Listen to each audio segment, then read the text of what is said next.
welcome back to my YouTube channel. This week's video, short and sweet, just like me. This coffee table was picked up from my local charity shop. I spied it as soon as I walked in because of the detail on the legs and around the top. It's also got some really nice wood grain on the top there as well. So I'm going to do a little bit of a paint and stain combination, keeping it really classy and really simple.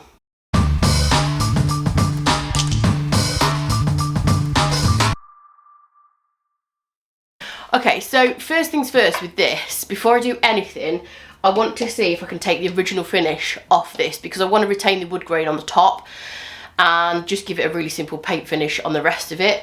So I've got to take this original finish off because it's not in perfect condition. There's some scratches and some dings. Apart from that, it's in pretty good nick, but I do want to make sure that it looks better than it currently does. It's not looking its best. So I've got to take this original finish off, and there's two options. You can either sand or use chemical stripper. There's not really any right or wrong reason to do either. When I would chemical strip is if there's a lot of detail on a piece, the piece is veneered, or if the finish is super durable and my sander won't break through it. But in all of the circumstances, I will use a sander or try and sand it first. So I'm going to use my sander on this and see if I can get the finish off. But if it turns out that it's going to be really tough and durable, which sometimes these finishes are, sometimes they come off a treat, sometimes they're a bit more stubborn, then I'll resort to chemical stripper. But I'm going to try the sander first. Usually when you're sanding something back to the bare wood, if you are refinishing it, you want to start with a more kind of abrasive grit. That will depend on the finish that's on there. This I knew would be quite tough, so I started out with a 60 grit, and it was kind of doing it. It was just taking a while, and I always get asked, every time my sander features in a video, I always get asked what sander I'm using. So if you want to know more about my sander, I will link a video at the top right hand corner. Now, if you want a little bit more information and details.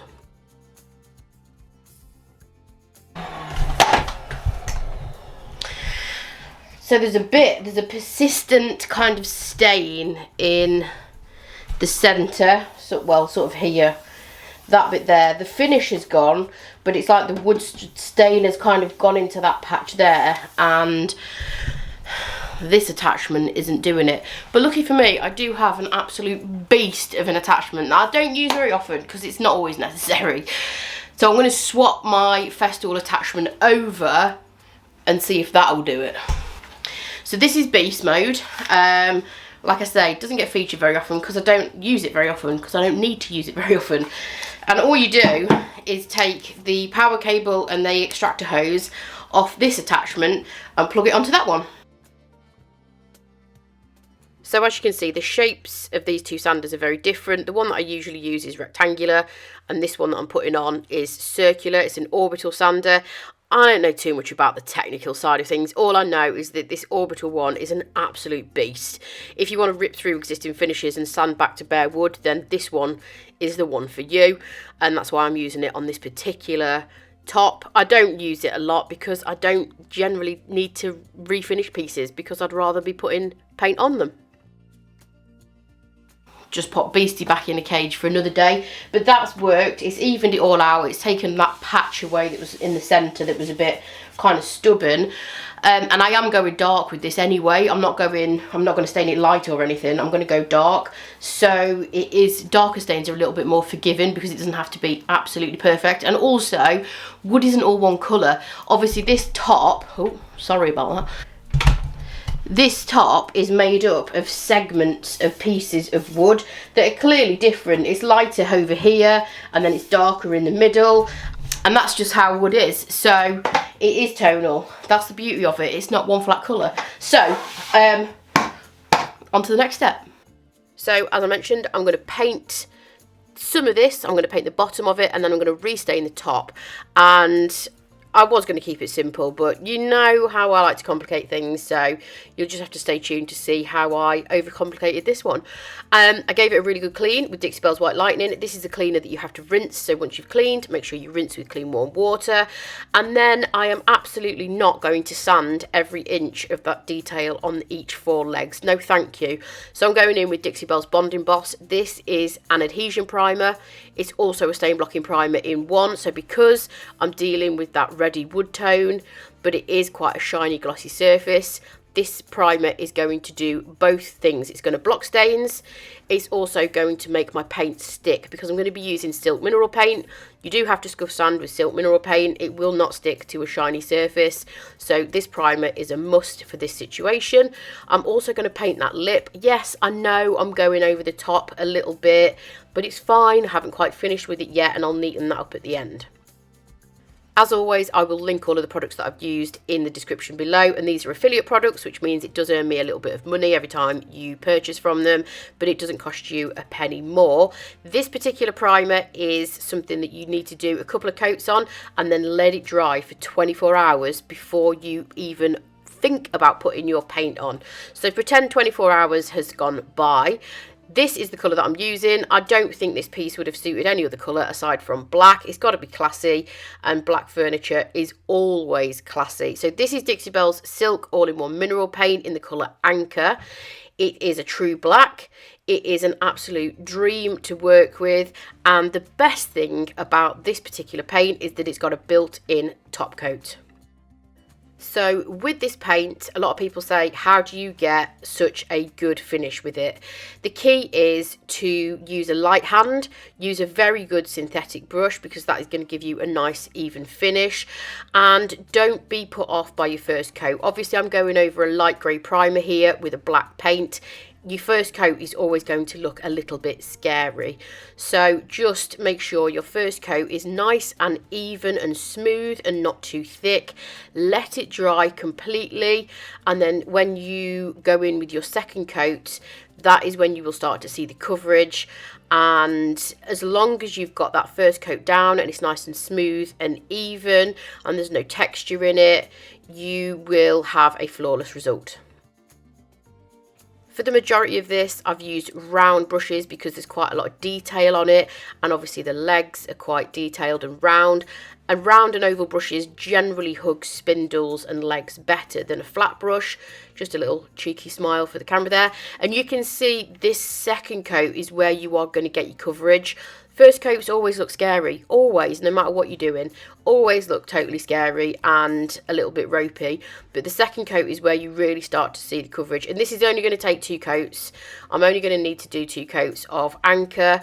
You can see it won't need any more. I spread this a little bit up because it just is the second coat, but I just wanted to show you the coverage difference between 1 coat and 2 coats. Once the 2 coats were dry, I just flipped it over and sanded off that edge where I'd gone slightly over with the paint and primer.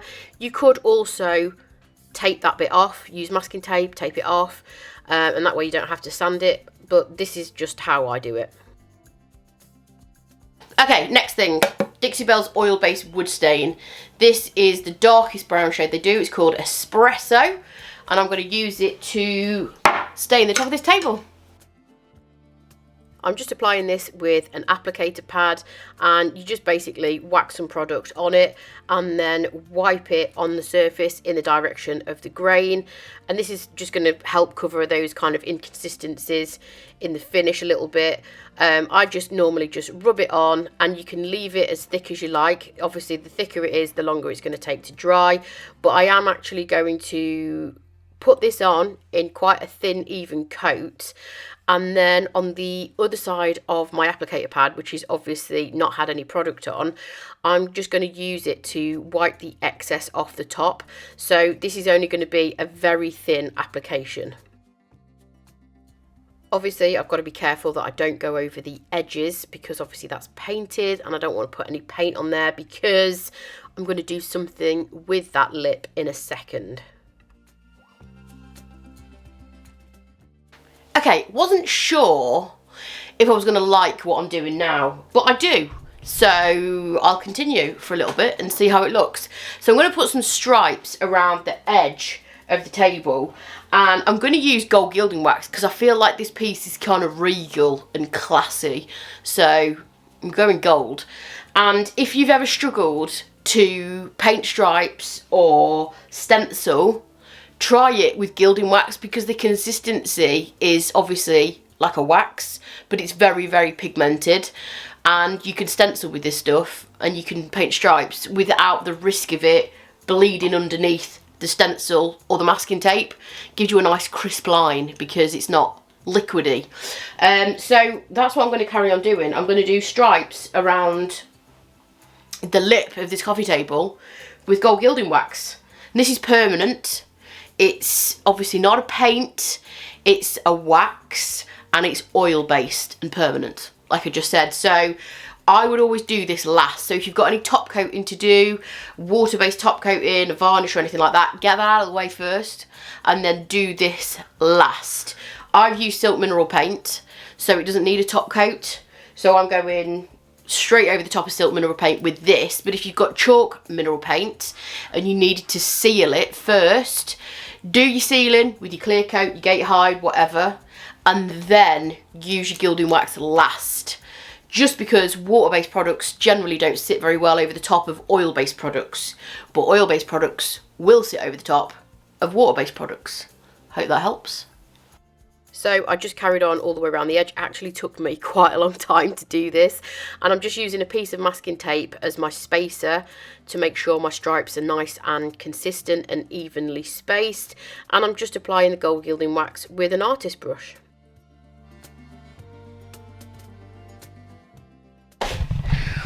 Right, this is the scary part because I didn't measure this. I'm winging it. I wing everything. It's just how I roll. I don't know how this is going to end up. I don't know if the stripes are going to meet. And I'm nearly there. And I'm a little bit scared. Because if it all goes wrong, the whole thing, the whole lip is getting painted gold. Because I should have measured, but I don't. So let's just see if it marries up.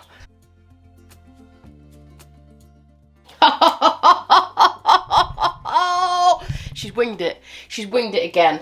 Now, if you didn't want to wing it and you wanted to measure, then that would probably be the sensible thing to do.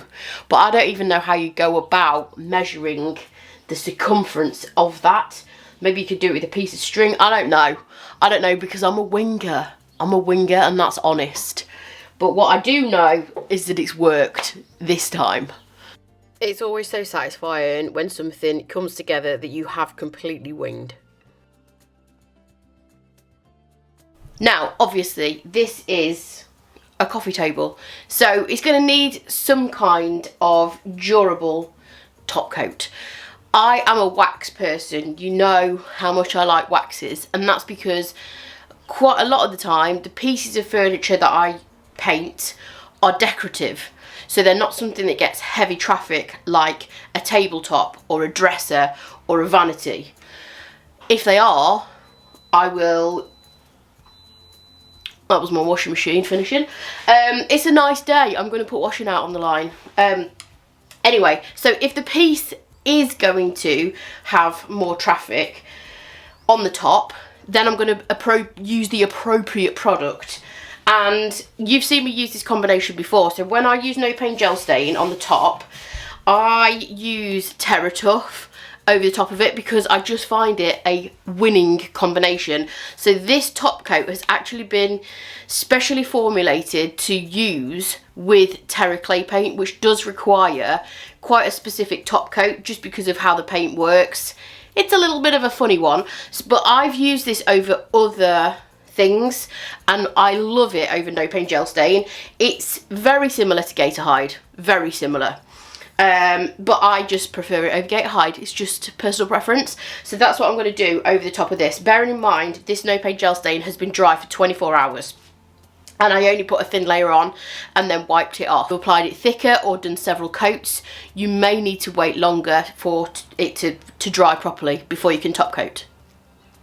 Now, I know what I was saying earlier about oil-based products going over water-based products and vice versa. This is actually one of those times when a water-based product will go over an oil-based product. So No Pain Gel Stain is oil-based, Terra Tuff is a water-based top coat. The most important factor when you are doing this is to ensure that your No Pain Gel Stain is completely dry. Usually, if you've done a thicker application than this, it can take several days for that to dry down completely. So just bear that in mind if you did want to use this combination. The other thing that really helps me with my top coat application is the applicator that I'm using. So this is a Foam and Dandy brush. It's a foam pad with a handle, and I just find it helps me apply my top coats flawlessly. It just gets really good results every time. I use 3 coats in total of Terra Tuff, just so that I had really good durability on the top of this little coffee table. Here's a few close-ups of the finished look. You can see how flawless silk really does get. It's got a beautiful sheen and it just looks absolutely stunning. Thank you for watching the video as always, and I will catch you next time. Bye.